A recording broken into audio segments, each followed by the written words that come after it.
క్రైస్తవ సంఘము మేడగదిలో స్టార్ట్ అయిందండి. 120 మంది ఉన్నారు మేడగదిలో. ఆ మేడగదిలో యేసు ప్రభు శిష్యులు ఉన్నారు 11 మంది. తర్వాత యేసు ప్రభు తమ్ముళ్ళు ఉన్నారు, ముఖ్యంగా పెద్ద తమ్ముడు. ఎవరు పెద్ద తమ్ముడు ఎవరు చెప్తారు? యాకోబు. థ్యాంక్ యూ, యాకోబు.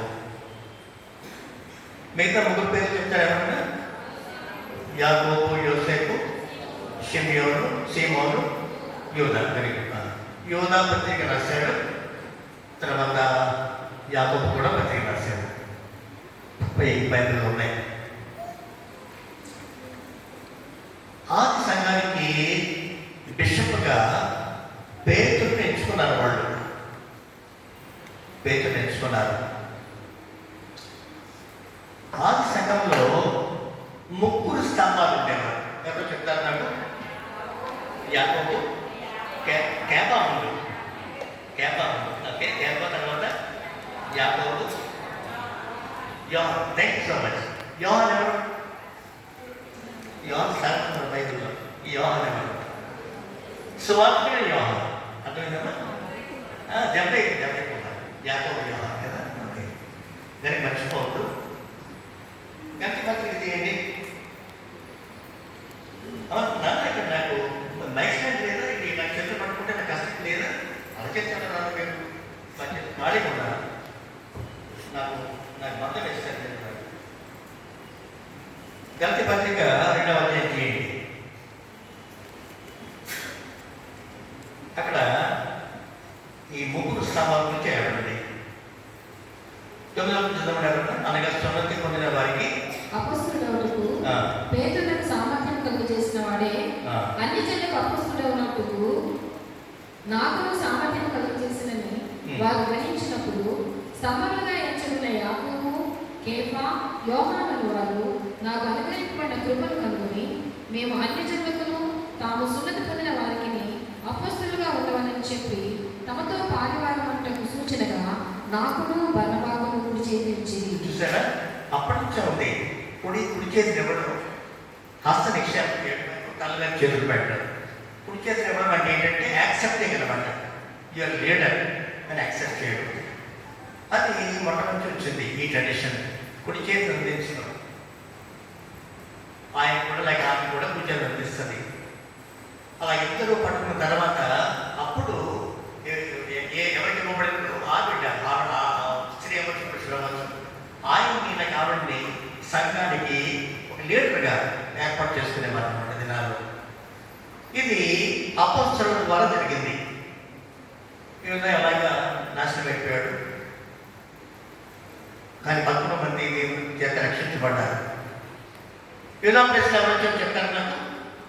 యూదా ప్లేస్లో ఎవరు వచ్చారు? 12వ సెషన్గా మత్తీయ. మర్చిపోకండి మత్తీయ. కొంచెం అందరూ తెలుసుకోవాలి మత్తీయ. సరే,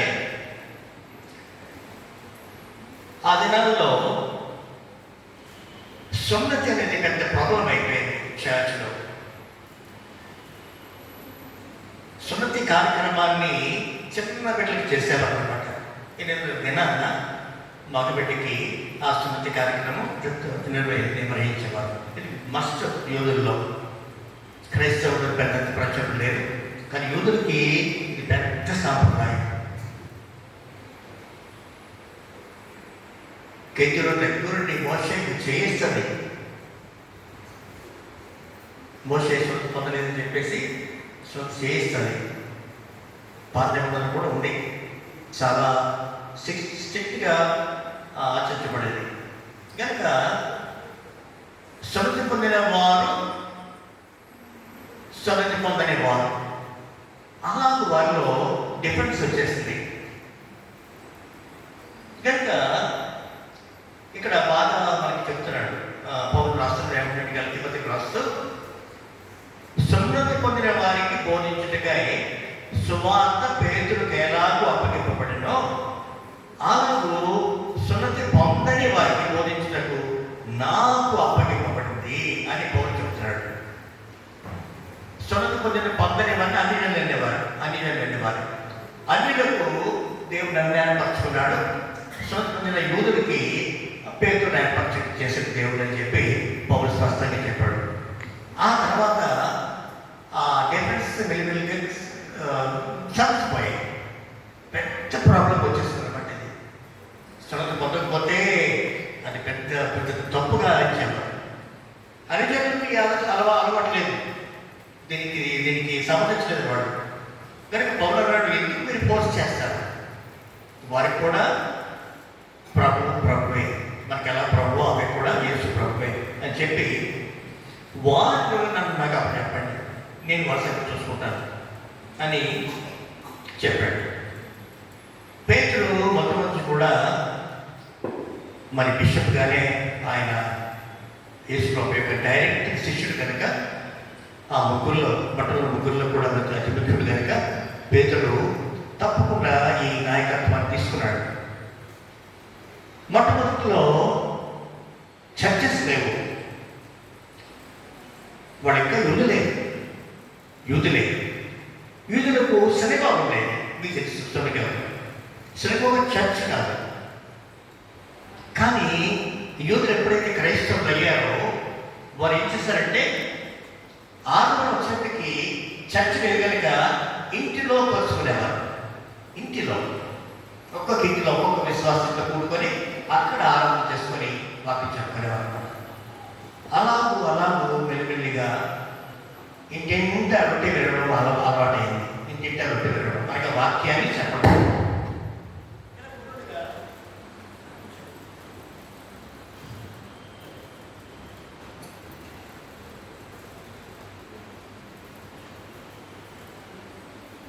ఇలా ఉంటుండగా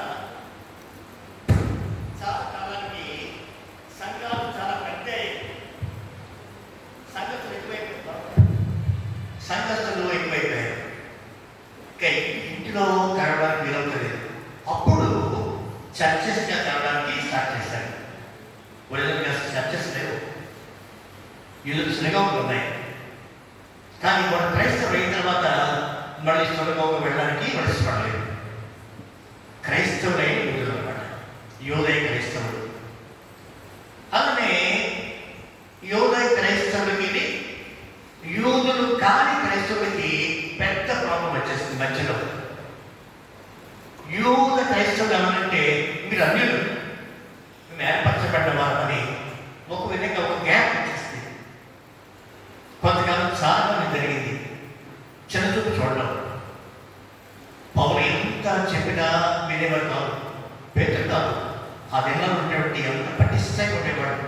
యోధ క్రైస్తవులు, అన్య క్రైస్తవులు, యూదేతర క్రైస్తవులు. తర్వాత అంతా ఒకటయ్యారు. కానీ ఇటువంటి పరీక్షలు ఎందుకు చెప్తున్నారంటే ఇటువంటి పరీక్షల గుండా ఆదిమ సంఘం వచ్చింది. తీరా కొంతకాలానికి ఎప్పుడైతే చర్చెస్ వచ్చాయో ఆదిమ స్టార్ట్ అయిందో Roman Catholic church, RC church అంటాం, ప్రపంచాన్ని తన గుప్పిటిలో పెట్టుకుంది. అనగా అప్పుడు లూథరన్ చర్చ్ లేదు, బ్యాప్టిస్ట్ చర్చ్ లేదు, ప్రొటెస్టెంట్ చర్చ్ లేదు, అంతా రోమన్ క్యాథలిక్సే. కానీ పాస్టర్ గారు చెప్పేదే వేదవాక్యం. ఆయన తప్పు చెప్పినా అలాగే ఉండాలి, వాక్యంలో లేని దాన్ని చెప్పినా అలాగే ఉండాలి.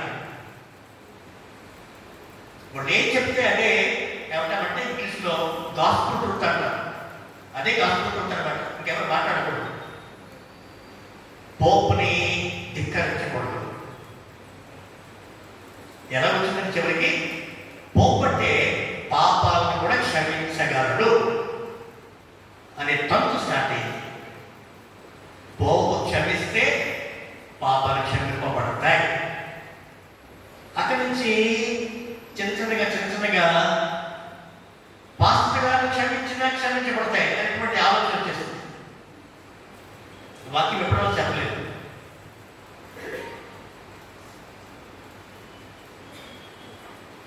మీరు కృప చేతనే రక్షింపబడ్డారు. ఇది ఇది మీ చేసిన కార్యం కాదు, దేవుని ఉచిత కృప వలన మీ పాపాలు క్షమింపబడ్డాయి అని ఆదిమ చర్చిలో దేవుడు వారికి చెప్పాడు విషయం, బైబిల్ నుంచి చెప్పాడు విషయం.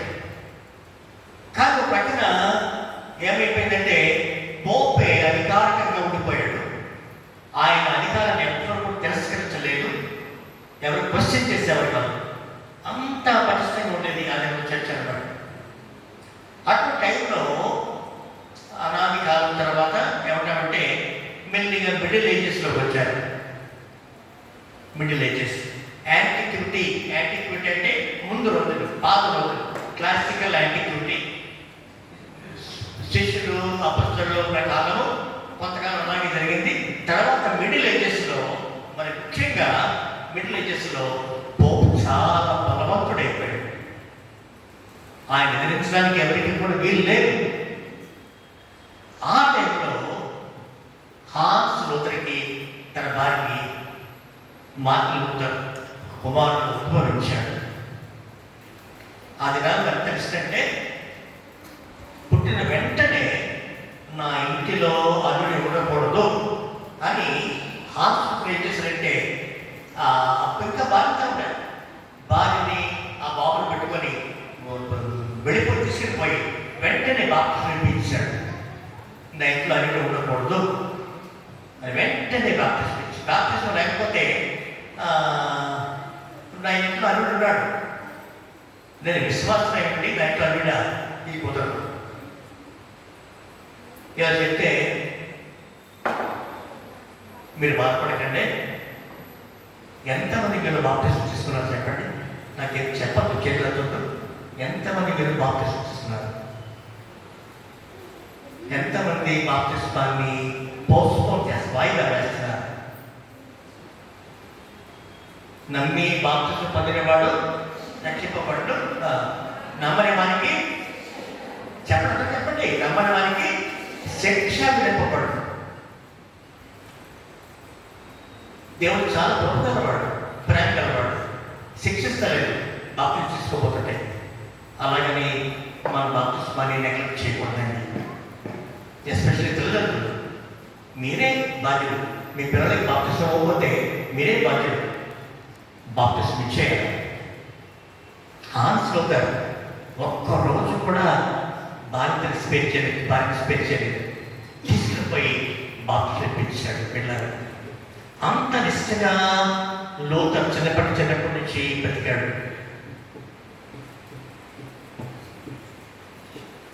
యానా అనేటువంటి ఆవిడ్ని ఒక తుఫాన్లో, అమ్మ అన్న నాకు చనిపోకుండా నన్ను నిలబెట్టు, నా ప్రాణం పెడితే నేను నీకు సమర్పించుకొని నేను యాజకుడు అవుతానని చెప్పి అన్నకి తను వాగ్దానం చేశాడు. పెద్ద తుఫాన్లో చిక్కుకున్నాడు లూథర్. ఆ అన్న కనుకని ప్రభు రక్షించాడు మార్టిన్ లూథర్ని. తర్వాత తను చెప్పినట్లే చాలా చాలా లా రోజుల్లో, లా అంటే డాక్టర్ కాదు అక్కడ, అదే కాదు, లాయర్ అయితే, అడ్వకేట్ అయితే పెద్ద గొప్ప అన్నమాట, చాలా పెద్ద గొప్ప. కనుక ఈ మార్టిన్ లూథర్ని లాయర్గా చేద్దామని తలంచారు తల్లిదండ్రులు. నాన్నగారు వేరే తలపు కానీ తల్లి మాత్రం ఈ బాబును లాయర్గా, అంటే మంచి పేరు తెచ్చుకోవాలి, డాక్టర్ కాదు ఏదైనా, లాయర్, అడ్వకేట్. అయితే బాబు చిన్నప్పుడు వాగ్దానం చేశాడు, నేను యాజకుడిని అవుతానని. అలాగే ఏం చేశాడంటే లా కోర్సుకు వెళ్లకుండా థియాలజీకి వెళ్ళాడు. బైబిల్ బోధించేటువంటి స్కూల్కి వెళ్ళాడు, కాలేజీకి వెళ్ళాడు, సెమినరీకి వెళ్ళాడు. అలాగే తరగతి పొందాడు. వాక్యంలో బాగా రాట్ అయిపోయాడు, బలపడ్డాడు. బలపడిన తర్వాత ఆ వాక్యాన్ని ఎంత చదివేశాడంటే అప్పుడు తను చూస్తున్న చర్చిలో పద్ధతులన్నీ కూడా భయంకరంగా ఉన్నాయి. ఒక్కటి కూడా బైబిల్కి బైబిల్ పరంగా లేదు, అన్ని విరుద్ధంగా ఉన్నాయన్నమాట. అంత ఘోరమైన పరిస్థితి. ఊరుకోలేదు, నిలబడి ఒక్కొక్కటి ఖండించడం మొదలుపెట్టాడు. ఎవరు ఉంటారు చెప్పండి? ఒక్క స్వరం ఇలా కాదని చెప్పేసి 95 సూత్రాలు ఒక పెద్ద అట్ట మీద రాసి ఆ సూత్రాల్ని విటల్బర్గ్ అనేటువంటి ఆ ఊరు దేవాలయంలో ఆ చర్చ్కి మెట్లు కొట్టేశాడు. అంతే, అక్కడి నుండి రిఫార్మేషన్ దిద్దుబాటు స్టార్ట్ అయింది. దిద్దుబాటు అంతకుముందు ఉంది దిద్దుబాటు.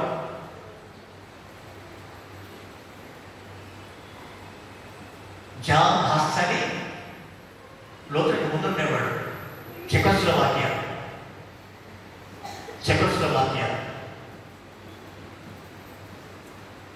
జాన్ హస్, జాన్ అనుకోండి, యాన్ హస్ అంటారు. అతని ద్వారా వచ్చిన మూవ్మెంట్ని హుస్సైట్ మూవ్మెంట్ అన్నారు. హుస్సైట్ మూవ్మెంట్. అప్పటి పోపుని వాళ్ళు ఎదిరించలేక వేరే సంఘాన్ని స్థాపించేస్తున్నారు. వేరే సంఘాన్ని, ఆ సంఘం ద్వారా వాళ్ళు మేము మీతో ఉండట్లేదు అని హుస్సైట్ మూవ్మెంట్ యాన్ హస్ ద్వారా స్టార్ట్ అయింది. వీళ్ళ అలానే అనగా ఎప్పుడు ఈ పరిస్థితులు ఎప్పుడు స్టార్ట్ అయ్యాయంటే 15-16 శతాబ్దాల్లో ఐరోపా ఖండములు ఈ గొప్ప ఉద్యోగాలు స్టార్ట్ అయ్యాయి. అంతకుముందు హ్యూమనిజం అనేది ఉండేది. హ్యూమనిజం అంటే ఏంటి? హ్యూమనిజం అంటే మనిషి కూడా జ్ఞానం ఉంది, మనిషికి చాలా జ్ఞానం ఉంది. అతను అంతా కూడా సూపర్ న్యాచురల్ మీద కష్టపడలేదు. తనకి జ్ఞానం ఉంది, ఆలోచించగలడు. తర్వాత తన పర్సనల్ ఫుల్ఫిల్మెంట్ కొరకు అందరూ కూడా బాగుండాలని కోరుకోవడానికి తన కొన్ని ప్రాజెక్ట్స్ స్టార్ట్ చేయొచ్చు. అవి ప్రాబ్లమ్ చేసి నిరుద్యోగం ఏమన్నా పర్లేదు. కానీ ఈ టైంలో బాగా స్టార్ట్ అయింది ఈ రెనైసాన్స్ అనేటువంటి టైంలో. Renaissance, humanism, human experiences, human reason, ethics, ఇవన్నీ కూడా ఆదినాల్లో చాలా మనుషులు అన్నారు అన్ని దేవుడికి పెట్టేస్తారండి. మనం థింక్ చేయగలం కదా, మనం ఆలోచించగలం కదా, అన్ని దేవుడి మీద డిపెండ్ అవ్వకుండా దేవుడు ఉన్నాడు నిజమే, దేవుడు ఒక్కడే ఆయన డిపెండ్ అవుతాం. కానీ అలా కాదు, మనం ఆలోచించాలి, క్రిటికల్గా ఆలోచించాలి, విచారణ చేయాలి. ఏదన్నా సరే అంగీకరించకుండా దాన్ని డిబేట్ చేయాలి, ఆలోచించాలి. అప్పుడు మనకు విషయం తెలుస్తాయి. అది కలిసి మనం మాట్లాడుకుంటే అవి గొప్ప సత్యాలుగా మనం ఉంటాయని చెప్పేసి వాడు భావించారు. కనుక ఆ టైంలో ఆర్కిటెక్చర్, పాలిటిక్స్, తర్వాత లిటరేచర్, సైన్స్, ఇవన్నిట్లో కూడా కొత్తగా వచ్చింది రెనైసాన్స్ అనగా తిరిగి జన్మించడం, తిరిగి పుట్టడం. రెనైసాన్స్ అనగా పాతవి మళ్ళా ముందుకు తెచ్చుకున్నారు. పాత విషయాలన్నీ కూడా ముందుకు తెచ్చుకొని వీటిని హైలైట్ చేసుకున్నారు. దీన్ని రెనైసాన్స్ పీరియడ్ అంటాం. అటువంటి టైంలో ఒక ప్రకటించి లోతుకి ముందు జరిగిన ఈ విషయాన్ని కూడా లోతర్ ఎప్పుడైతే బైబిల్ బాగా చదవడం మొదలుపెట్టాడో, అర్థం చేసుకున్నాడో, తను 3 విషయాలు చెప్పాడు. అదేంటంటే నేను ఈ 3 విషయాన్ని నమ్ముతాను. అదేంటంటే సోలా ఫైడిస్, సోలా స్క్రిప్చురా, మూడవది సోలా గ్రాసియాస్. లాటిన్ భాషలో సోలా ఫైడిస్ అంటే ఓన్లీ త్రూ ఫెయిత్, సోలా స్క్రిప్చురా only through word of God, దేవుని వాక్యం. సోలా గ్రాసియాస్ అనగా కృప ద్వారానే, గ్రేస్ ద్వారానే, కృప ద్వారానే, వాక్యం ద్వారానే, విశ్వాసం ద్వారానే నేను దేవుని చేసుకోగలను. అంతేగాని పోక్ చెప్పింది కూడా అంతా కూడా మనం చెప్పిన నమ్మకూడదు. పాస్టర్ దైవజనుడు ఏం చెప్పారు నమ్మకూడదు. ఎందుకంటే దినాల్లో బైబిల్ లాటిన్ భాషలో వ్రాయబడింది. లాటిన్ భాష అనగా ఎవరైనా కష్టపడి లాటిన్ భాష నేర్చుకుంటేనే కానీ ఆ బైబిల్ని చదవడానికి విలువనే కాదు. పైగా ఏం చేసేవారంటే పోప్ టైంలో మార్టిన్ టైంలో బైబిల్ని చాలా వేసేసేవారు. ఇలా పాస్టర్ గారు బోధిస్తాడు, ఆ బైబిల్ తీసుకెళ్ళి అందరూ ఏం చేసేవారంటే స్టాండ్ ఉండేది అనమాట. ఆ స్టాండ్లో బైబిల్ పెట్టేసేవాడు, మూసేసేవాడు. అంతే. Bible is chained. బైబిల్ సంఖ్యలు పెట్టించబడింది. ఎవరు ఉండకూడదు, ఎవరు టచ్ చేయకూడదు, ఎవరు చదవకూడదు. దైవజనుడు ఏం చెప్తే అదే వినాలి, అదే కాసుకుంటాడు. అలా ఉండేది అన్నారు. మార్పులతో చేసిన మొట్టమొదటి గొప్ప సంఖ్యన బైబిల్ని జర్మనీ భాషలోకి అనువదించాడు. అతన్ని చంపడానికి ట్రై చేశాడు, కానీ రాజు ప్రొటెక్ట్ చేశాడు. నువ్వు చేస్తుంది బాగానే ఉంది, నీకు ప్రొటెక్షన్ ఇస్తాను అని ఒక మారుమూల గ్రామం ఎక్కడో తెలియని చోట అతను పెట్టేసి నువ్వు స్టార్ట్ చేయి. ఎవరికి తెలియదు ఎక్కడ మాట్లాడుతున్నాడు. చనిపోయాడు అనుకున్నారు. కొందరినేమో పోపు దాన్ని తీసుకుని చంపిస్తారు. పోపు తీసుకుని చంపించి అనుకున్నారు. అతను క్షేమం ఉన్నాడు. బైబిల్ని జర్మనీ భాషలోకి ట్రాన్స్లేట్ చేశాడు. అద్భుతం. అప్పుడు ఏమైందంటే దేవుని కృపను బట్టి ప్రింటింగ్ ప్రెస్ కనుక్కోబడింది. ఎవరు కనుక్కోని చెప్తారు నాకు? Johann Gutenberg. Johann Gutenberg famous అనమాట. ప్రింటింగ్ ప్రెస్ కనుక్కున్న తర్వాత జాన్ గుటెన్బర్గ్ ఏం చేశాడంటే మొట్టమొదట బైబిల్ని ప్రింట్ చేశాడు. మొట్టమొదటి ప్రింట్ చేసింది బుక్ ఏంటంటే బైబిల్. ఒక ప్రశ్న వేస్తానే చెప్పుకోకండి. ఇండియాలో చాలా భాషలు ఉన్నాయి. ఏ భాషలోకి బైబిల్ మొట్టమొదటి అనువదించబడింది చెప్తారా?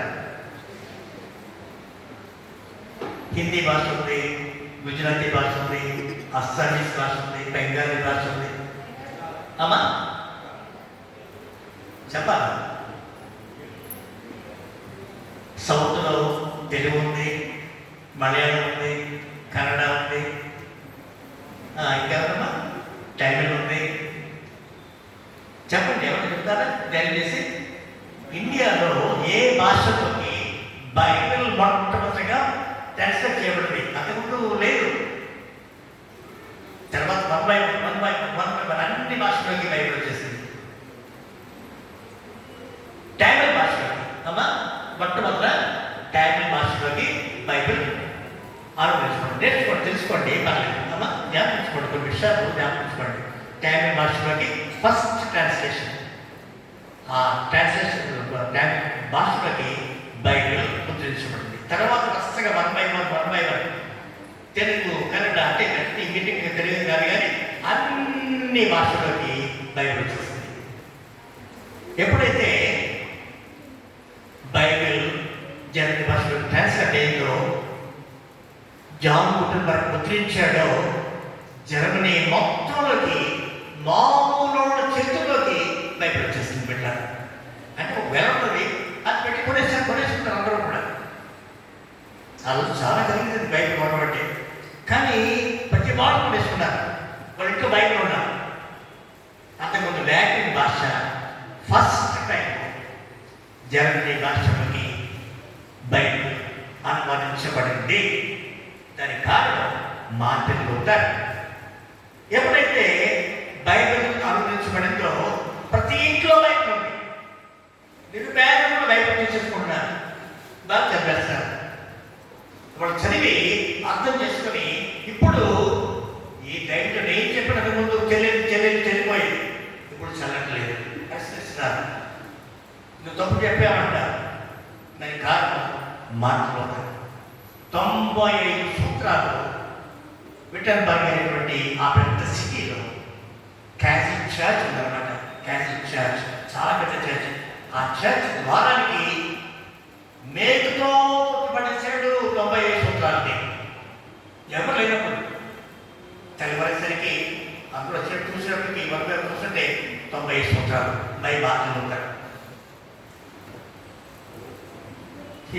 అంటారు, ఇప్పటికీ అంటారు, జోక్ అనమాట. ఆ దినాన్న ఆ లోపల అనేవారు పడేవారు. ఆ మాట్లాడుతున్న అడిగి ఆ మేకు దొరకకుండానే బాగుంటుంది. మేకే దొరకదా ఏమా? మేకులే దొరకవా? చెప్పేలో మేకు దొరికిందిరా, కష్టాయ్యా కొట్టేసాడురా, ఆ మేకు దొరకకుంటే బాగుంటుంది. దేవుడు ఆపుతాడు పెట్టారా ఆ కార్యక్రమాన్ని. కనుక మాకు వచ్చిన పెద్ద ప్రశ్న ఏంటంటే, ఎలాగూ పోపు క్షమించగలడు? అతను మానవుడు కదా, దేవుడు కాదు కదా. దేవుడు క్షమిస్తాడు, కానీ పోపు దేవుడు కాదు, మానవుడు అని చెప్పి ఏం చేశారంటే, యు ఆర్ హ్యూమన్ బీయింగ్ అని అనుకున్నారు. కానీ కోపం వచ్చేసింది పోపుకి. ఎవడరా వీడు? అందరూ కూడుకున్నారు, ఆ లోపలికి ప్లీజ్ అందరూ కూడుకున్నారు, ఇతను చెప్పేద్దామని. కానీ రాజు గారి యొక్క ప్రొటెక్షన్ ఉండేది అతనికి. దేవుడు అలా కాపాడుకునేవాడు, ఎదిరించేసేవాడు. నువ్వు మానవుడివి, దేవుడివి కాదు, క్షమించడానికి నీకు అధికారం లేదు.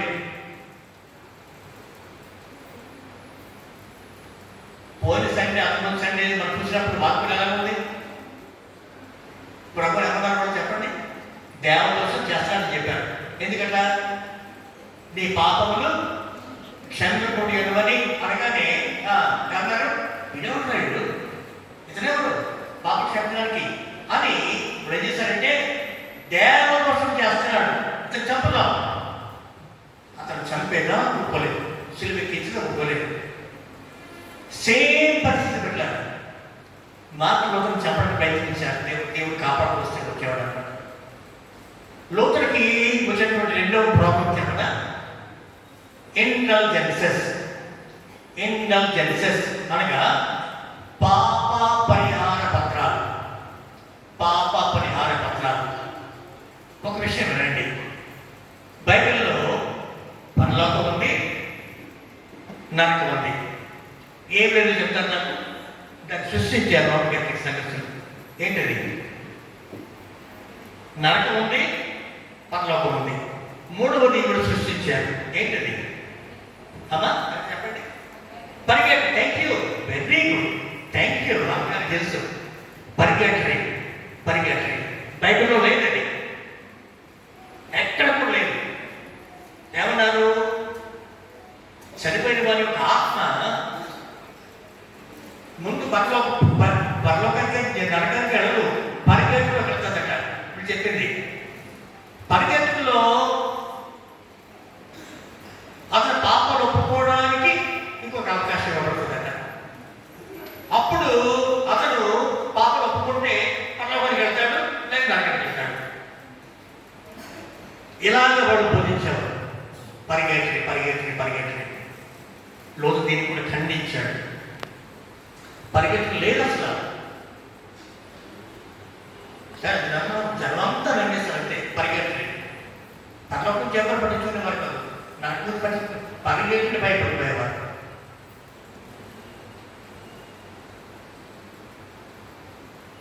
బిడ్డారా, ఆ దినాల్లో ఎంత జోక్ అయిపోయిందంటే, ముందు మీకు చెప్పాను, ఒకసారి గుర్తుందో లేదో.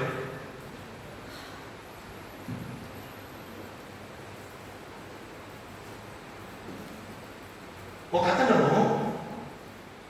ఈ చర్చ్ హిస్టరీలోనే క్రాస్ని దర్శనంలో చూశాడు. క్రాస్ని సిలువలో దర్శనం చూశాడు. చూసిన తర్వాత ఏమైందంటే, రోమ ప్రభుత్వంలో జరిగింది. వెంటనే ఏంటంటే, ఆ సిలువ తెచ్చి పెట్టుకున్న తర్వాత సిలువను ముందు పెట్టుకొని యుద్ధాలు చేసేవారు అన్నమాట. సిలువను ముందు పెట్టుకొని యుద్ధాలు చేసుకునేవారు. యుద్ధానికి వెళ్ళేవారు రోమీయులు. సిలువ ఏంటి, యుద్ధం ఏంటి? సిలువలో పాపాలు క్షమించడానికి కదా ఉంటుంది. సిలువలో యేసు చనిపోయాడు కదా, ఇదేంటి సిలువను పెట్టుకొని చంపుతున్నారండి అని ప్రపంచమంతా సర్ప్రైజ్ అయిపోయేవాడు, షాక్ అయిపోయేవాడు. వెళ్ళారా? అటువంటి టైంలో ఇది చెప్పిన విషయం, అటువంటి టైంలో ఒక వ్యక్తిని తన భార్య అంటే జ్వరం అయిపోయింది, యుద్ధంలో చనిపోయాడు అనమాట. యుద్ధంలో ఇలాగ చిలువు పట్టుకుని యుద్ధం చేస్తాడంటే ఆ యుద్ధంలో చనిపోయాడు. ఎలా చనిపోయాడంటే ఆ కాలు నలిగిపోయింది, నరికేశాడు కాలు. అది భార్యకు న్యూస్ వచ్చింది, నీ భర్తని కాలు తీసేశారు. చూడడానికి వెళ్ళింది, నిజమే అసలు సమాధి చేస్తే చనిపోయాడు, వెళ్ళిపోయాడు, పర్లోకానికి పరిగెత్తికి వెళ్ళిపోయాడు అనమాట. ఆ టైంలో బాగా వినండి, ఎంత జడ్జెస్ అనగా పాప పరిహార పత్రాలు పోపు ఏం చేశాడంటే పాప పరిహార పత్రాలు ప్రింట్ చేయించాడు. జాన్ వర్క్ ద్వారా ప్రింటింగ్ ప్రెస్ వచ్చింది కదా, అవి ఫ్రీగా ప్రింట్ చేయించాడు. ప్రింట్ చేయించి అన్ని దేశాలకు పంపించాడు. అది పోపు మరి ప్రపంచం రాయడం కదా. అప్పుడు ఏమైందంటే ఆ పాప పరిహార పత్రాలు ఎన్ని కొనుక్కుంటే అన్ని పాపాలు క్షమించబడతాయి అన్నట్టుగా ఇదొక ఫన్నీ కార్యక్రమంలో తయారైంది అన్నమాట. స్టూపిడ్ కార్యక్రమం. పాప వారి పత్రం కొనబెట్టి ఈ పాప క్షమించబడ్డాడు. ప్రజలు నమ్మేస్తారు, అలాగే నమ్మేస్తారు, అలాగే కొనుక్కునేవారు. ఎంత పాపం చేసినా వాడికి ఒకే నమ్మకం ఏంటంటే పాప పరిహార పత్రం కొంచెం వాల్యూ ఎక్కువ కొనుక్కుంటే వాడికి ఘోరమైన పాపం క్షమించబడదు. ఇలాగే నమ్మేస్తారు. ఇలా ఉంటుండగా ఆ భార్య తన భర్త చనిపోయాడు కదా, కాల్ లేదు కదా, అతన్ని బయటికి తేడానికి ఇక్కడ కింద అంటే పరిగెట్టులో ఉన్నాడు. పరిగెట్టు మంచి పక్కన పంపాలంటే ఇక్కడ ఏమవుతారంటే పాప పరిహారం కొనుక్కోమంటారు.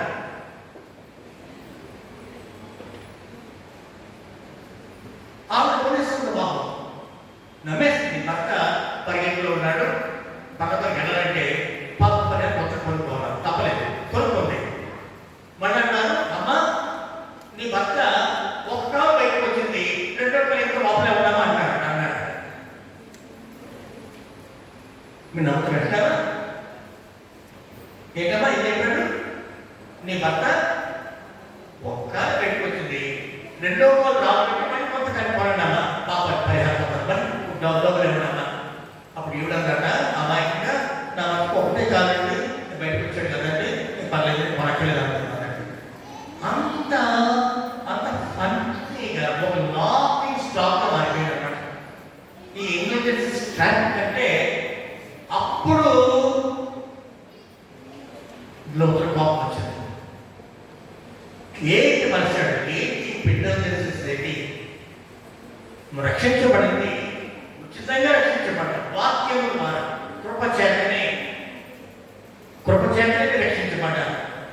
అది నీ వల్ల కలిగిన కార్యం కాదు, దేవుని వల్ల కలిగిన కార్యం అని చెప్పేసి అది బోధించడం మొదలుపెట్టాడు. ఇలాగా చాలా చాలా చాలా చాలా పనులు, విపరీతమైన పనులు జరుగుతున్నాయి. అయితే ఎప్పుడైతే లోతుడు లేచాడో, లోతుడు యొక్క ఈ 90 సంవత్సరాలు అతను పబ్లిష్ చేశాడో, చర్చి డోర్ కట్టాడో, మెల్లిగా లోథరనిజం స్టార్ట్ అయింది. ముందు ప్రొటెస్టాంటిజం స్టార్ట్ అయింది. ఆ ప్రొటెస్టాంటిజంలో లోథరనిజం స్టార్ట్ అయింది. కానీ అన్నాడు, మీరు నా పేరు పెట్టి వేరొక సంఘాన్ని స్టార్ట్ చేయకండి దయచేసి. నా ఉద్దేశం ఏంటంటే ప్రక్షాళన చేద్దామని, తప్పుగా ఇది చూపించి రైట్ని, సత్యాన్ని స్థాపించడమే నా లక్ష్యం, నా గోల్, నా గురి. కనుక నా పేరు మీరు ఏమి స్టార్ట్ చేయదంటే కూడా ఆ రోజున ప్రజలు ఏమన్నారంటే కాదు, మేము చేసుకుంటాం అని చెప్పేసి లోథరన్ చర్చ్ స్టార్ట్ చేశారు. లోథరన్ చర్చ్ ప్రొటెస్టాంటిజం స్టార్ట్ అయింది. ఆ ప్రొటెస్టాంట్ నుంచి యానాబాప్టిస్ట్ అనగా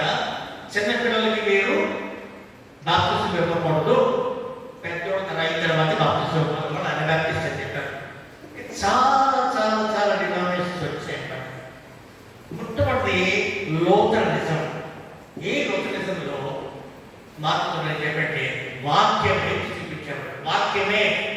వాక్యమే మన మన విశ్వాసం వాక్యం విశ్వసించాలా, దేవుని నమ్మాలా, కృప ద్వారా రక్షించబడతాం.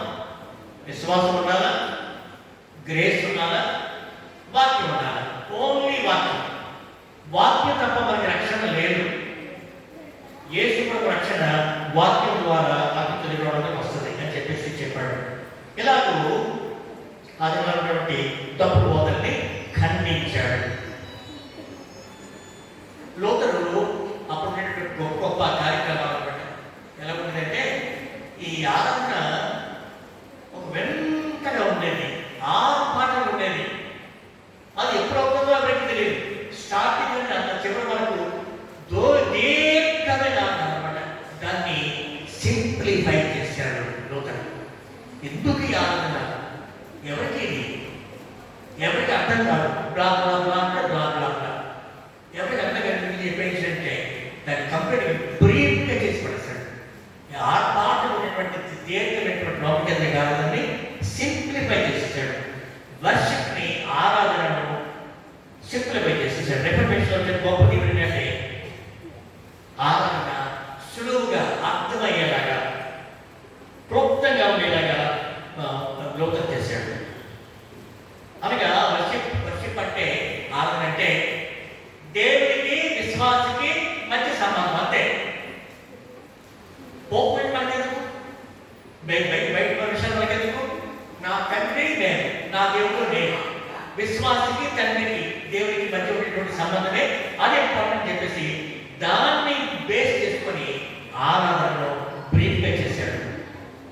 తర్వాత ఆ నెలలో కొద్దిమంది చదువుకునేవారు, చదువు ఎక్కువ మంది లేదు. ఎడ్యుకేషన్ని బాగా పెంపొందించాడు. అందరూ చదవండి, స్కూల్స్కి వెళ్ళండి, కాలేజెస్కి వెళ్ళండి, సెమినార్స్కి వెళ్ళండి. ఎప్పుడైతే చెప్పాడో చాలా మంది విద్యను అభ్యసించడానికి వెళ్ళేవారు. విద్యాభ్యాసం వల్ల వారికి కొన్ని విషయాలు తెలుసుకునేవారు. అంతకుముందు పాస్టర్ చెప్పితే వేరేవారు, ఏ విషయం అవ్వండి పాస్టర్ చెప్పితే అది వెళ్ళేవారు. అప్పటి నుంచి ఎప్పుడైతే ఇప్పుడు ఎడ్యుకేషన్ స్టార్ట్ చేశాడో విద్య బోధన కార్యక్రమం, ఇతను ఏం చేశాడంటే విటెన్బర్గ్ యూనివర్సిటీ స్టార్ట్ చేశాడు. గొప్ప పని. విటెన్బర్గ్ యూనివర్సిటీ అంత గొప్ప వేదాంతి బైబిల్ని బాగా అభ్యసించిన తర్వాత విటెన్బర్గ్ యూనివర్సిటీ స్టార్ట్ చేశాడు. దాన్ని ఫౌండింగ్ ఫాదర్ అనమాట. తర్వాత ఏమైందంటే కార్మికులు, రైతులు ఎప్పుడైతే చెప్పినట్టు బాగా చదువుకోండి, స్కూల్స్ చూడండి, కాలేజ్ చూడండి, ఈ కార్మికులు, రైతులు అందరూ కూడా పెద్ద చదువుకుంటుంది కాదు, వాళ్ళు మిగిలి చదువు మొదలుపెట్టారు. అప్పుడు వాడి అంతవరకు రైతులు, కార్మికులు ఇప్పుడు చెప్పిందే ఉంటారన్నమాట. అది కూడా తెలియలేదు సత్యాలు ఏంటో. వాళ్ళు వెళ్ళి ఒక్కొక్కరు తనకి ఎంకరేజ్ చేయడం వల్ల అనేక మంది మామూలు ప్రజలు వెళ్ళి స్కూల్స్లో జాయిన్ అయ్యారు. అక్కడి నుంచి కాలేజెస్, యూనివర్సిటీకి వెళ్ళిన తర్వాత వాళ్ళు అనేక విషయాలు నేర్చుకునేవారు. చివరికి రైతులు ప్రశ్నించడం మొదలుపెట్టారు. పోపు చేసిన అన్యాయాలు, అన్యాయం, అక్రమాలు వాళ్ళని తెలుసుకోగలిగారు. వీళ్ళరా అంతకుముందు పాస్టర్స్ని అనగా ఫాదర్స్, మదర్స్ అనేవారు, సిస్టర్స్, మదర్స్ అనేవారు. Roman Catholic father, Roman Catholic mother, brother, sister.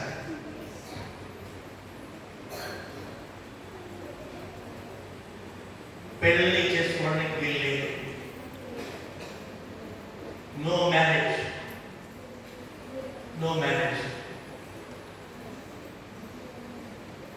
ఉదయాన్న ఇలాగే ఓ పాస్టర్ గారు బయలుదేరాడు అనమాట. అబ్బా అదన్నా మరి పెళ్లి చేసుకోకూడదు కదా, వాళ్ళు చెప్తున్నాడు ఇలా ఎక్కడి నుంచి.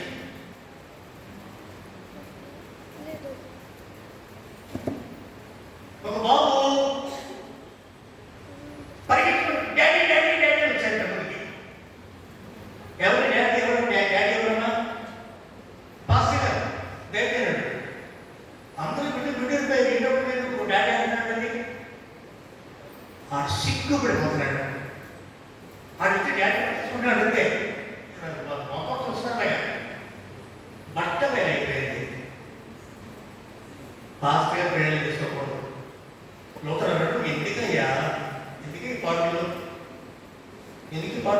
పెళ్లి చేసుకోండి, పిల్లలు కనండి. అంత స్లేవ్స్ గా తయారైపోయారు మీరు. మేము ఎవరు ఒత్తిడి చేయరు. ఒకవేళ సింపుల్ గా ఒక సిస్టర్ గా బ్రదర్గా ఉంటారంటే మీ పరిస్థితి నో ప్రాబ్లం, మేము ఎవరు ఫోర్స్ చేయము. కానీ పెళ్లి చేసుకోకపోతే చెప్పకండి. ఏం చేసినట్టే క్యాథరిన్ పాల్ ద్వారా అనే అమ్మాయిని, ఆమె కూడా ఒక సిస్టరే, ఆ అమ్మాయిని పెళ్లి చేసుకున్నాడు, బెడ్లో పుట్టారు. తద్వారా ఏమైందంటే చాలా మంది దైవజనులు పాస్టర్స్ అనేవాళ్ళు, ఫాదర్స్ బ్రదర్స్ వాళ్ళు పెళ్లి చేసుకోవడం మొదలుపెట్టారు. ఇతను ముందు అన్నమాట, ఇతను ధైర్యం చెప్పాడు, ఎందుకు ఈ చిక్కాడు. ఆ పిల్లలేమో బాధ్యతలు ఎంతోమంది ఒకటితో ఎంతోమంది బాధ్యతలు ఉండేవారు. మోసకరమైన జీవితం అన్నమాట.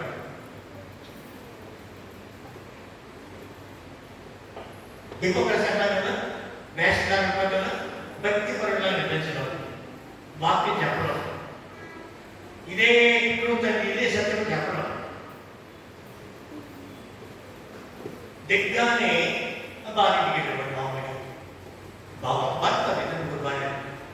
ఎందుకు ఈ జీవితం పెళ్లి చేసుకోవచ్చు అని ఆయన ఫస్ట్ టైం అన్నమాట ఈ రూల్ బ్రేక్ చేసి క్యాథరిన్ పాల్ పెళ్లి చేసుకొని, ఆ తర్వాత అనేక మంది పెళ్లి చేసుకొని బిడ్డలు కన్నారు. పెళ్లి చేసుకుని కూడా మీరు పాస్టర్గా ఉండొచ్చు, తప్పేమంటే దేవుడిగా ఉండొచ్చు. అప్పుడు మోసం చేయక్కర్లేదు, హిపోక్రసీ అక్కర్లేదు, వేషం అక్కర్లేదు, నటించక్కర్లేదు. ఇప్పటికి కూడా కొంతమంది పాస్టర్స్ క్యాథరిన్ ఫాదర్స్ పెళ్లి చేసుకోవాలి. We have to appreciate that. అని అంతలా ఉన్నాను నేను ఇక్కడ చాలా తప్పు చేసినప్పుడు అవుతాను. ఎంతో మంది క్యాథలిక్స్ పెళ్లి చేసుకుని ఉండిపోతారు. సిస్టర్స్ మదర్స్ బ్రదర్స్ ఫాదర్స్ పెళ్లి చేసుకుని ఉండిపోతారు. వాడు ఇష్టం. కానీ లోపల ఏమన్నాడంటే మీరు ఇష్టపడితే చేసుకోండి, నేను ఫాదర్గా ఉంటానంటే మీ ఇష్టం, ఫాదర్గా ఉండండి. చాయిస్ ఇవ్వబడింది. అంతకుముందు చాయిస్ లేదు. వెళ్ళారా కనుక లూథర్ ద్వారా పొలిటికల్గా మొత్తం అంతా మారిపోయిన పరిస్థితి. పొలిటికల్గా మారిపోయింది, రిలీజియన్ మత సంబంధం మారిపోయింది, పనులు మారిపోయింది. ఇక ఇతను చేసిన పనులకి యూరప్ అంతా కదిలిపోయింది అన్నమాట. ముందు జర్మనీ, చెకోస్లోవాకియా, ఆస్ట్రియా, ఒక్కొక్క దేశం ఫ్రాన్స్, అన్ని దేశాలకి ఈ లూథరన్ చర్చ్ వెళ్ళిపోయింది, ప్రొటెస్టెంట్ చర్చ్ వెళ్ళిపోయింది. కొన్ని మాత్రం ఎప్పటికీ కూడా రోమన్ క్యాథలిక్ దేశాలుగానే ఉన్నాయి. ఎవరు చెప్తారు ఒక దేశం గారు? Italy. Sir thank you. Italy ఇప్పుడు కూడా ఇటలీలో పూర్తిగా రోమన్ క్యాథలిక్స్. అక్కడ లూథరన్స్ ప్రొటెస్టెంట్స్ ఉంటారు, కంప్లీట్గా రోమన్ క్యాథలిక్ చర్చ్. ఎవరో కొద్దిగా అక్కడ ఉంటారేమో. కానీ థ్యాంక్స్ టు లూథర్ ప్రొటెస్ట్ చేశాడు కనుక ప్రొటెస్టెంట్స్ అన్నారు. ప్రొటెస్టెంట్స్ అని చెప్పారు. అలాగూ ఇతరులు మరి దేవుని కృపను బట్టి, వాక్యాన్ని బట్టి, అంటే జాన్ విక్లిఫ్ అనేటువంటి అతను చాలా గొప్ప వ్యక్తి. లార్డ్స్ అనే మూవ్మెంట్ స్టార్ట్ చేశాడు. జాన్ విక్లిఫ్, జాన్ హస్, ఇంకా చాలా మంది ఉన్నారు. వీళ్ళందరినీ స్వింగ్లీ స్విట్జర్లాండ్, ఎన్ని రకాలుగా ఈ దేశాలకి ఈ ప్రొటెస్టెంట్స్ వెళ్ళిపోయిందని చెప్పలేదు. కానీ వెళ్ళాక ఈ విధంగా దేవుడు అద్భుత కార్యం చేశాడు.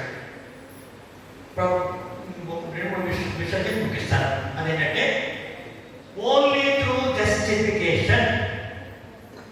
జస్టిఫికేషన్ నీతిమంతులుగా తీర్చబడతాము. వాక్యముల ద్వారా నమ్మినప్పుడు పాపులమైన మనము నీతిమంతులుగా జస్టిఫై చేయబడతాము. పాపులు నీతిమంతులుగా చేయబడాలంటే వారి గుణగణాలను బట్టి కాదు, పోపు చెప్పిన వాటిని నమ్మడాన్ని బట్టి కాదు, కానీ ఫోర్స్గా పాపులకు అవకాశం ఇవ్వాలా? ఏంటి అవకాశం? ఏంటి? వాక్యం చదువుకునే అవకాశం. అది చెప్పాను కదా, వాక్యం చదువుకోవడానికి బైబిల్ సంఖ్యలు వేయబడింది. పాస్టర్ చేతిలో ఉండేది, చేతిలో ఉండేది కాదు. అటువంటి బైబిల్ని ముందు ట్రాన్స్లేట్ చేసిన తర్వాత అన్ని చేతుల్లో పడిపోయింది. ఎవరు చదువుతారు? మొదటి పేతులు 2-3 చదువుతారు. ఎవరైనా మొదటి పేతున కీర్తన 7-8-9 వచ్చారు. కీర్తన 7-8-9 వచ్చారు. ఎవరు చదవండి? కీర్తన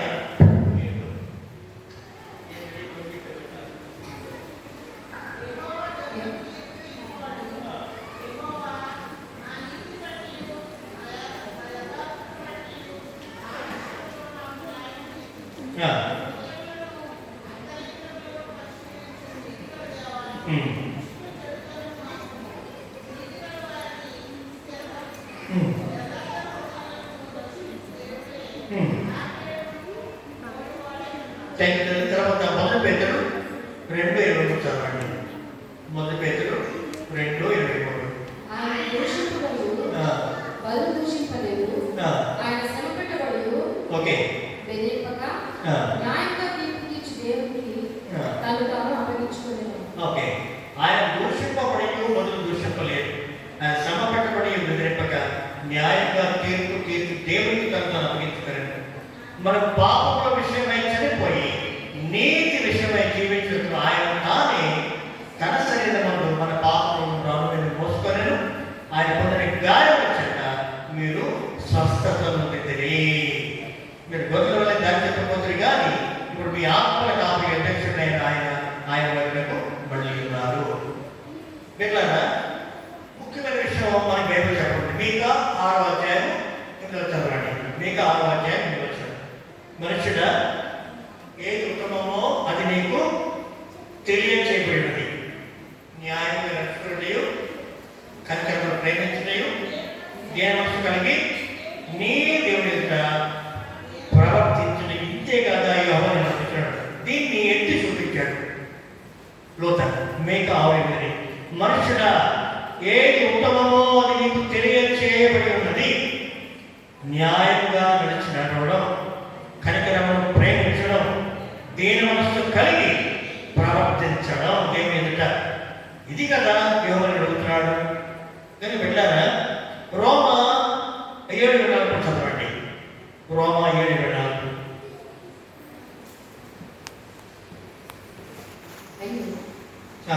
రోమా 7:24. అయ్యో, నేనెంత దౌర్భాగ్యుడను! ఇట్టి మనుషులకు లోన శరీరం నుండి నన్ను ఎవరు విడిపించును? నా ప్రభువైన యేసుక్రీస్తు ద్వారా దేవునికి కృతజ్ఞతాస్తుతులు చెల్లించుచున్నాను. కాగా మనసు విషయంలో నేను దైవనియమునకును, శరీర విషయంలో పాపనియమునకును దాసుడై ఉన్నాను. కాబట్టి ఆ దినాల్లో బాగా అర్థం చేసుకున్నాడు. నీతి పట్టడానికి ఎంత నిష్టపడ్డాడో చెప్పలేదు. నిష్ట ప్రయాసపడేవాడు. చెప్పి తెలుసుకున్నాడు, ఇదంతా వృధా ప్రయాస. పవిత్రుడు అవ్వడానికి, పరిశుద్ధుడు అవ్వడానికి ఎంత చేసినా నా కార్యాల్లో నమ్మదు. ఇది దేవుని కృప వల్లనే, సిలువ వేయబడిన క్రీస్తు వల్లనే నాకు స్వస్థత, ఆరోగ్యం, పాప క్షమాపణ, పవిత్ర వస్తుందని చెప్పి నమ్మాడు. దీన్ని అతను చూపించాడు. గల్తీ 2:20-21. గల్తీ 2:20-21. నేను క్రీస్తుతో కూడా సిలువ వేయబడి ఉన్నాను. ఇక జీవించువాడు నేను కాను, క్రీస్తే నాయన జీవించుచున్నాడు. నేను ఇప్పుడు శరీరమందు జీవించుచున్న జీవితము నన్ను ప్రేమించి నా కొరకు తను తాను అప్పగించుకున్న దేవుని కుమారుని యందు విశ్వాసం వల్ల జీవించుచున్నాను. ఓకే, కనుక ఇతను ఏం చెప్పంటే ఈ కార్యం దేవుడు చేసేసాడు. యేసు ప్రభువు ద్వారా దేవుడు మనకి కార్యం చేసి పెట్టేశాడు. ఆయన విమోచించేశాడు. మనం చేస్తుందేంటి? ఆ నీతిని పొందుకొని ధన్యుల భక్తులకు యేసు క్రీస్తునందు ఆయన శిలువలో చేసిన యాగమును నమ్మడం మాత్రమే. నమ్మడం. నా ప్రభు నా కొరకు చనిపోయాడు. అందరి ప్రకారం అది వేరే శక్తి. నా ప్రభు చనిపోయాడు. నా ప్రభువుని బట్టి నాకు విమోచన వచ్చింది. నమ్మి దాన్నే చెప్పాడు. ప్రభు దేవుడు ఎవరన్నా క్షమిస్తాడు. పోప్ క్షమకు అధికారం లేదు, దేవుడికి అధికారం లేదు, పాస్టర్ అధికారం లేదు. పాప క్షమణ ప్రకటించలేము, పాప క్షమాపణని ప్రకటించగలమే. అంతేగాని నేను క్షమించబడికి నేర్పడబడి నేను దేవుడినా ఇట్లా. అందుకనే పాప క్షమాపణని ప్రకటిస్తాను. పాపము ఒప్పుతున్న ఆరాధన మనకి. దాని తర్వాత పాపాన్ని ఒప్పుకున్న తర్వాత పాప క్షమాపణ పాస్టర్ని ప్రకటిస్తారు. ఇప్పుడు మీరు ధన్యులు అయ్యారు, రండి ప్రభు దగ్గర రండి అని మనం ఇన్వైట్ చేస్తాను. అప్పుడు మీరు ఏం చేస్తారంటే వచ్చి ఇది ప్రభు యొక్క శరీరం, ప్రభు యొక్క రక్తం, విశ్వాసంతో పుచ్చుకుంటారు. వాళ్ళు ఏం చెప్పారు చర్చిలో, ఇది ఒక మ్యాజిక్ ద్వారా యేసు శరీరం అయిపోతుంది. ఈ ద్రాక్షారసం మ్యాజిక్ ద్వారా యేసు రక్తం అయిపోతుంది. అలా మీరు చేసుకోవాలి అని మీరు చెప్పేవారు. దీన్ని కూడా ఖండించాడు మార్పుతారు. విశ్వసించడమే అది మ్యాజిక్ అవ్వదు, నువ్వు విశ్వసించినప్పుడు అవుతుంది. అందుకని ఒక మ్యాజిక్ వల్ల ఇదేమవుతుంది. విశ్వసించి ప్రభు దగ్గర బాగా వచ్చి ఇది పాస్టర్ చెప్తారు, పుచ్చుకుని తెలుగు ఇది కొరికి ప్రభు క్రీస్తు యొక్క శరీరం. విశ్వసించి నమ్మి ఆయన శరీరమే తీసుకుని చెప్పి నువ్వు తీసుకోవాలి. ఎవరైతే నమ్మి తీసుకుంటారో వారికి రక్షణ వస్తుంది, రక్షించబడతారు, పాపం క్షమించబడతాయి. కనుక దీన్ని వివరించి చెప్పాడు వాక్యం. ఫిలిప్పీ 2:6 చదవండి. ఫిలిప్పీ 2:6 ముగిస్తాను, ఇంకో 2 విషయాలు ముగిస్తాను. ఫిలిప్పీ 2:6. ఆయన దేవుని స్వరూపం కలిగిన వాడై ఉండి దేవునితో సమానంగా విడిచిపెట్టకుండా భాగ్యమని ఎంచుకోలేదు కానీ మనుషుల కోరికగా పుట్టి దాసుని స్వరూపం ధరించుకొని తను తానే యుక్తునిగా చేసుకోలేను. మరియు ఆయన ఆకారమైన మనుషుడిగా కనబడి మరణం పొందినట్టుగా, అనగా శిలువ మరణం పొందినట్టుగా విధేయత చూపిన వాడై తను తాను తగ్గించుకోలేను. అందుచేతను పరలోకమందున్న వారిలో కానీ, భూమి మీద ఉన్న వారిలో కానీ, భూమి క్రింద ఉన్న వారిలో కానీ ప్రతి వాని మోకాలను యేసు నామమున వంగునట్లును, ప్రతి వాని నాలుకయు తండ్రి అయిన దేవుని మహిమార్థమై యేసుక్రీస్తు ప్రభువును ఒప్పుకున్నట్లును దేవుడు ఆయన అధికంగా హెచ్చించి ప్రతి నామమునకు పరిణామమును ఆయనకు అనుగ్రహించెను. ప్రతి నామానికి పైన యేసు నామాన్ని ఎందుకంటే ఆయన చేసే కార్యాన్ని బట్టి. కనుక మనం ఏమర్థం చేసుకోవాలంటే మనం చేసిన అపరాధానికి మనసులు ఉన్నాయి కాదు, మన అపరాధానికి మన శిక్షణ పెంచాలి. ఇప్పుడు ఏమైంది, మన అపరాధములు బట్టి ప్రభువు అప్పగింపబడ్డాడు. తర్వాత మనకు నీతి కలిగినట్లు మన నుంచి తిరిగి లేచాడు. ఇది అనమాట మన నామాలు. మన పక్షంగా అప్పగింపబడి చచ్చిపోయాడు, మన పక్షంగా మనకు నీతి కలిగేలాగా తిరిగి లేచాడు, పునరుద్ధరణయ్యాడు. ఇదంతా ప్రభువుని బట్టి మనకు జరిగింది. కనుక ప్రభువుని బట్టి తన బిడ్డలైన వాళ్ళందరినీ తన బిడ్డలుగా చేసుకొని యేసయ్య మన పక్షంగా ఆ శిక్ష పొందాడు, చనిపోయాడు, నీతి కలిగినట్లు తిరిగి లేచాడు. కనుక ఇది ఆశాపక్షగా తీసుకోవడం కాదు, కానీ మనం నమ్మాలి, విశ్వసించాలి పెట్టాలి. కనుక ఇది ఏమన్నా మరి ఇంకా రోమనిచ్చే తలగా ఉంది. కానీ ఏమైందంటే లోతు యొక్క రిఫర్మేషన్ తర్వాత వాళ్ళు రోమన్ క్యాథలిక్ చర్చిని కూడా ప్రక్షాళన చేశారు, తప్పులన్నీ గ్రహించారు, దుర్బోధనను విడిచిపెట్టారు. ఇప్పుడు చాలా మటుకు వారు బైబిల్ బోధన చేస్తారు. కొన్ని ఇంకా తప్పులు ఉన్నాయి. ఏంటిది ఓ తప్పు చెప్పిన మరియమ్మ చేసుకుంటే మరియమ్మ ఆమె కూడా పాపం లేకుండా పుట్టిందని చెప్పారు. ఆమె గురించి ఇమాన్యుయేట్ కన్సెప్షన్ ఆఫ్ మేరీ అని పేరు చెప్పారు. ఇమాన్యుయేట్ కన్సెప్షన్ ఆఫ్ మేరీ అది అద్భుతంగా జరిగింది. మామూలు మనిషి కాదు మరియా.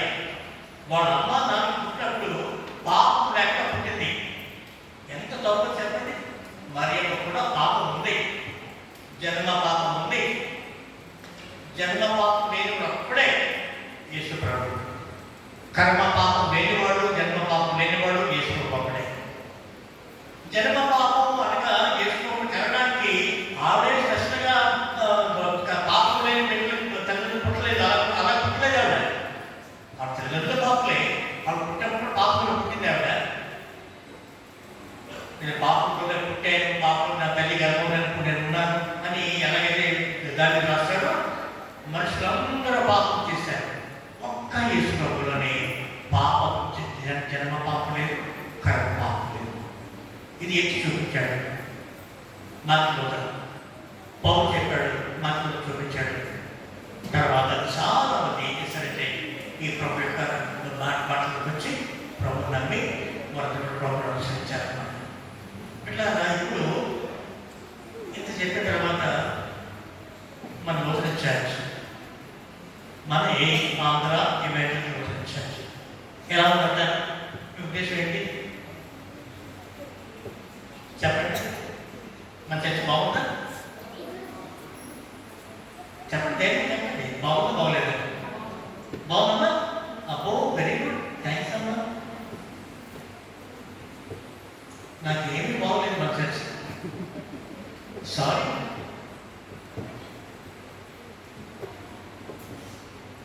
ప్రెసిడెంట్ గారి కాడ నుంచి, మోడరేటర్ కాడ నుంచి దేవుని బిడ్డలు ఉన్నారు. కానీ రాజకీయాలు, డబ్బులు, మోసపు పనులు,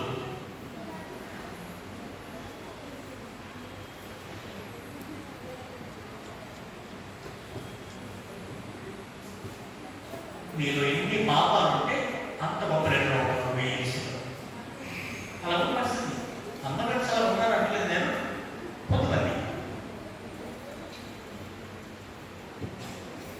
నీతి పనులు చూపించండి, నీతి పనులు మేమే చెప్తే నీతి పనులు లేడు, ఒప్పుడు లేడు. అందరూ పాపం చేసి దేవుడి నుంచి కృపను పోగొట్టుకుంటున్నారు అని చెప్తుంటే మరి రోమన్ క్యాథలిక్ చర్చ్లో అందరూ తీసుకోవట్లేదు. దీన్ని ప్రొటెస్ట్ చేశాడు. నువ్వే పట్టుకున్న పాపమయ్యా,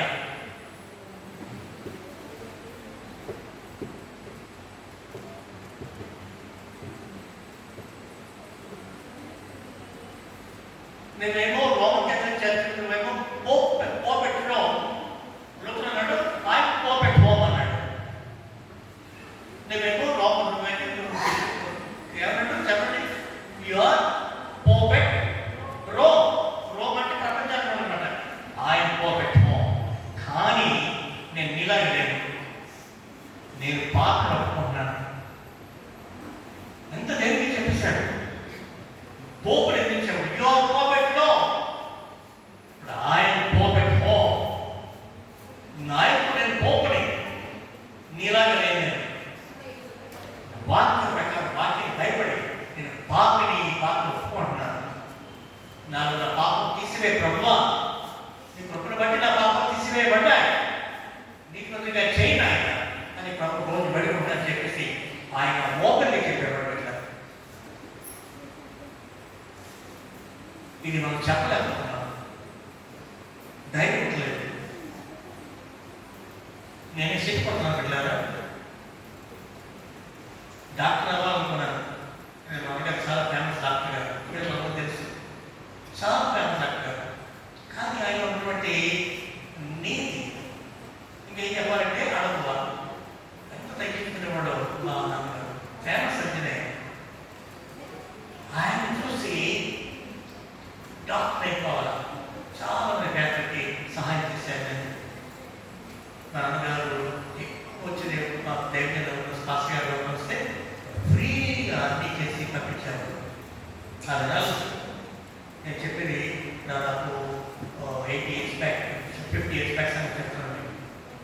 ఆయన చెప్పేటప్పుడే చాలా సంతోషం లేదు. కానీ మా నాన్నగారు అమ్మగారు అన్నారు, నేను డాక్టర్ అవ్వాలని ప్రయత్నిస్తుంటే క్లోజ్గా వచ్చేసింది, కప్పిపోయాడు అనమాట. మిస్ అయిపోయాడు. ఎక్కడికి వెళ్ళాను, ఇండియా ఎంబీబీఎస్ గురించి ఒక 100 ఫీజు వేస్ట్ అయిపోయింది. అప్పుడు చెప్పారు మా నాన్నగారు అమ్మగారికి తెలిసి, నాన్న నువ్వు పుట్టినప్పుడు మేము నిన్ను బెస్ట్ మా బెస్ట్ ప్రభుత్వంలో సెకండ్ బెస్ట్ కాదు, థర్డ్ బెస్ట్ కాదు, సెకండ్ వాడిని మూడో వాడిని కాదు, ఎల్డెస్ట్ మా పెద్ద కొడుకుని ప్రొఫెసర్ పెద్ద నిర్ణయించుకున్నావరా అని డాక్టర్ గారు నాన్నగారు అప్పుడు చెప్పారు. షాక్ అయిపోయాను. అప్పుడు తెలియదు నాకు, నేను డాక్టర్ అయిపోతాను ఆయన కూడా ఊళ్ళో కూడా అనుకునేవాడిని. ఎప్పుడైతే నేను మిస్ అయిపోతాను చెప్పారు, ఎవరు డాక్టర్ గారు కదా కానీ లోతల్లాగా నిలబడాలి, పాస్టర్గా అవ్వాలి, దేవుడిగా ఉండాలి, లోతులాగా నువ్వు పాత్రలు ఒప్పుకోవాలి కానీ పాపంలో పడకూడదు, అనేక నడిపించాలి అని చెప్పేసి నాకు 100% వచ్చేసారు.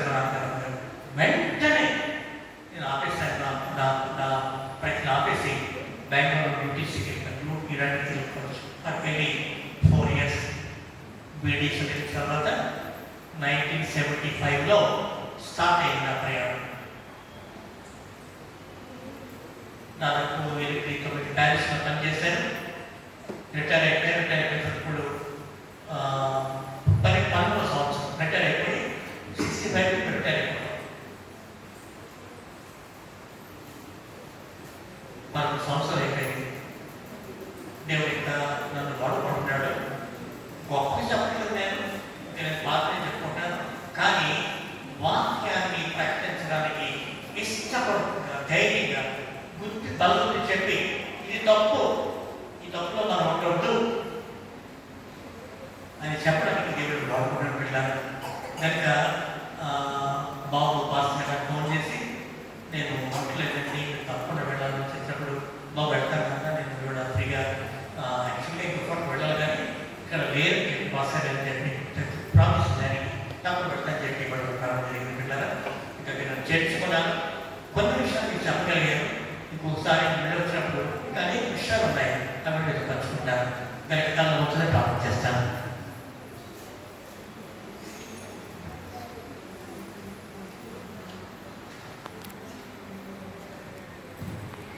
నయనానికి స్తోత్రం తండ్రి. లోతుల మహాశయుడు మీ చేతిలో పనిముట్టున్నాయి. ఆ బాబును లాయర్ చేద్దామనుకున్నారంటే వాళ్ళ నాన్న అమ్మ ఫేమస్ లాయర్ అయిపోతాడు, అడ్వకేట్ అయిపోతాడని. కానీ ఈ బిడ్డ వాక్యానికి తన జీవితాన్ని సమర్పించుకొని వాక్యం చెప్పే యాజకుడు అవుటకు ఇష్టపడ్డాడు. ఆయన ఆ తుఫాన్లో తల్లి అన్నా గారికి వాగ్దానం చేశాడు, నేను యాజకుడు అవుతాను, రక్షించు అన్న అది నిలబెట్టుకొని యాజకుడు అయ్యాడు. వాక్యం చదివాడు తండ్రి, వాక్యాన్ని అర్థం చేసుకున్నాడు, వాక్యాన్ని ట్రాన్స్లేట్ చేశాడు. అంతకుముందు లాటిన్ భాషలోనే బైబిల్ ఉండేది. లాటిన్ భాష రోమన్ క్యాథలిక్ ఫాదర్స్కి మనకి తప్ప వేరుకుని రాదు, వారికే వచ్చు, వారే చదివేవారు, వారి అర్థం చెప్పేవారు. నాయన నీకు స్తోత్రం తండ్రి. మాటల లోతును బట్టి, స్వింగులేని బట్టి, విక్లిని బట్టి నాయన జాన్ హాస్ చెకోస్లోవాకియాలో వీళ్ళకి చర్చ్ స్టార్ట్ చేశాడు. అతని చితి పేరించి చితి మీద బతికుండగానే కాల్చి పడేశాడు. ఆయన మార్టిరైపోయాడు, హతసాక్షి అయిపోయాడు. ఎంతో మందిని అన్యాయంగా కాల్చి చంపేశాడయ్యా. లోతుల మీద నిలబెట్టుకొని కాపాడాడు తండ్రి. అంతవరకు సత్యాన్ని బయటపెట్టేదాకా, బైబిల్ అందరినీ వివరించేదాకా, తర్జుమా చేసి ఎలాగో అర్థం ఉంది చెప్పేదాకా ఆ బిడ్డ ప్రాణాన్ని కాపాడారయ్యా. ఆ ప్రాణాన్ని కాపాడడానికి రోజు మీరు ఏర్పరచుకున్నారు అన్నారు తండ్రి. రోమన్కేతర సంఘం అంతా కలిసి ఎంత బలం ఉందో, ఎంత పలుకుబడి ఎంత ఎంత అధికారం ఉందో, ఎంత యుద్ధ నైపుణ్యం ఉందో వారే నూతన్ని చంపలేకపోయిందండి. అది నీ కృప. మా అందరికీ ఏదన్నా మా తెలుగు బైబిల్ ఉందంటే ఇండియాలో ఉన్న భాషల్లో ఆ భాష బైబిల్ ఉందంటే తండ్రి, ప్రపంచంలో ఉన్న భాషల్లో బైబిల్ ఉందంటే నాయన నీకు స్తోత్రం నాయన. నూతన నిలబెట్టుకున్నాను. ముందుగా జర్మన్ భాషలోకి, వెంటనే ఇంగ్లీష్ భాషలోకి, అన్ని భాషలకి తర్జుమా అయిపోయింది ఆయన. నీకు స్తోత్రాలయ్యా. అయితే ఇప్పుడు మేము బైబిల్ని పట్టుకోవడానికి సిగ్గుపడుతున్నాం తండ్రి. బైబిల్ మోయడానికి సిగ్గుపడుతున్నాం ఆయన. క్షమించండి. ఖాళీ చేతితో వచ్చేస్తున్నాం. బైబిల్ కింద తేడానికి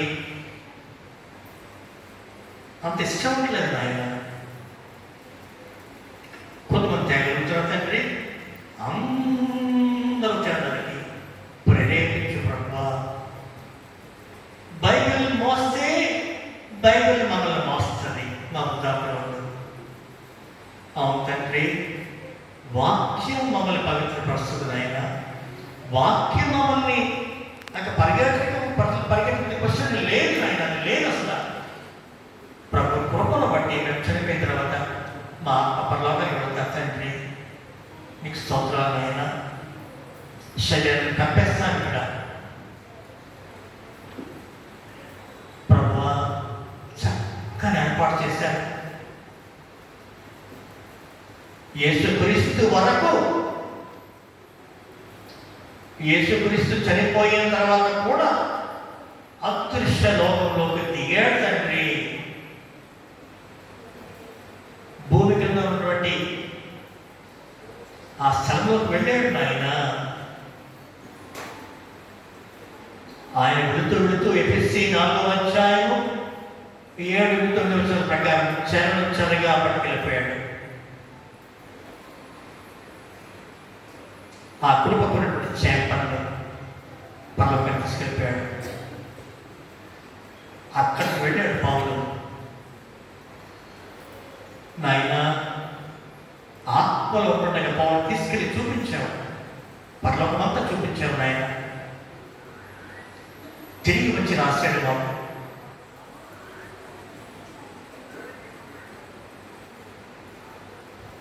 నేను వినకూడని విషయాలు విన్నాను, చూడకూడని విషయాలు చూశాను. తెగించి చెప్తున్నాను చెప్పి పౌలు నాకు రాశాడు తండ్రి పరలోకం గురించి. ప్రభువా, వాక్యం చదవడానికి ఇష్టం పుట్టించండి నాయన.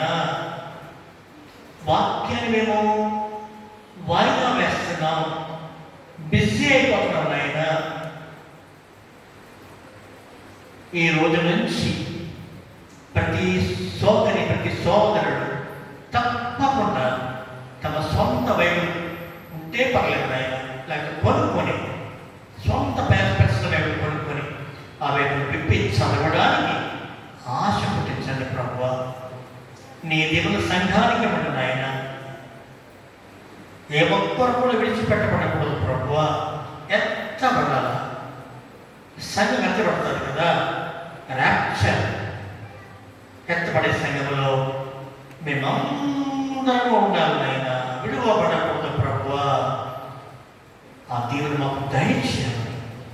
ఈ సంఘాన్ని ఎత్తుమని ఈ సంఘ కాపుని కుటుంబానికి క్షేమాన్ని మమ్మల్ని తీసుకొని రామని సంఘ పెద్దలను, సంఘ ప్రజలు గారిని, సమాజపు అధికారులను, ఎవరి నాయకులను, పురుషులందరినీ, సంఘమంతటినీ, ప్రతి కుమారుని కుమార్తెను ఇది ప్రత్యేకమైన ఆత్మాభిషేకంతో నింపి మా ఆత్మీయ కళ్ళు తెరచి వాక్యం చదివేటప్పుడు ఆయన మా వాక్యం ఉన్నటువంటి సత్యము గ్రహించేలాగని కూడా దయచేయాలి. మమ్మల్ని ఆశీర్వదించి బయటకు పంపించుకొని మీకు స్తుతులన్నీ చెప్పుకుంటూ యేసు నామములో ప్రార్థించి వేడుకొనుచున్నాము తండ్రి. అందులో ఏమంటే పక్కన చెప్పులతో దీవిస్తాను. చెప్పండి. పరలోకమందున్న మా తండ్రి,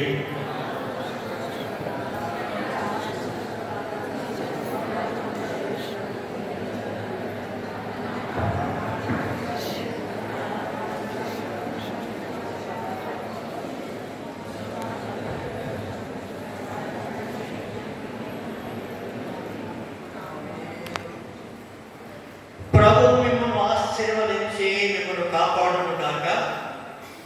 ప్రభు మీకు తన స్థితి ప్రకాశింపజేసి మిమ్మల్ని కరుణించును గాక. ప్రభు మిమ్మల్ని తన స్థితి కాంతిని ఉదయింపజేసి మీకు సమాధానం కలుగజేయును గాక.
Usa